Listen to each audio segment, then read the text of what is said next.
6 incontri in Sicilia per presentare la colletta 25. Prima ancora di diventare gesto concreto, la colletta alimentare è un'occasione per riflettere, incontrarsi e costruire comunità. In questo spirito nasce il ciclo di incontri La Carità che Educa, organizzati da Banco Alimentare della Sicilia in 6 città siciliane per preparare il territorio e i volontari alla 29ª giornata nazionale della colletta alimentare. Dopo gli incontri svolti a Messina e Ragusa in calendario ci sono Agrigento, Catania, Centuripe, Priolo Gargallo, Paternò e Giarre. Gli incontri rappresentano un momento di dialogo e formazione, un percorso condiviso per comprendere come la carità, quando è vissuta e raccontata, può diventare esperienza che educa, che unisce generazioni e sensibilità diverse. Attraverso testimonianze, riflessioni e confronti, questi eventi intendono far emergere il significato profondo della colletta, non solo gesto solidale,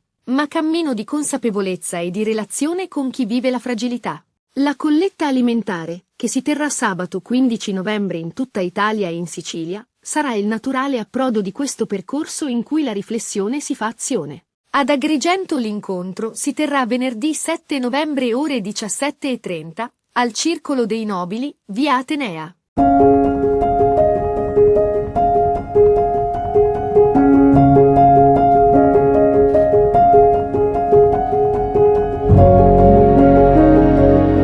Sabato 15 novembre partecipa anche tu alla colletta alimentare di Banco Alimentare e dona la tua spesa per aiutare chi è in difficoltà.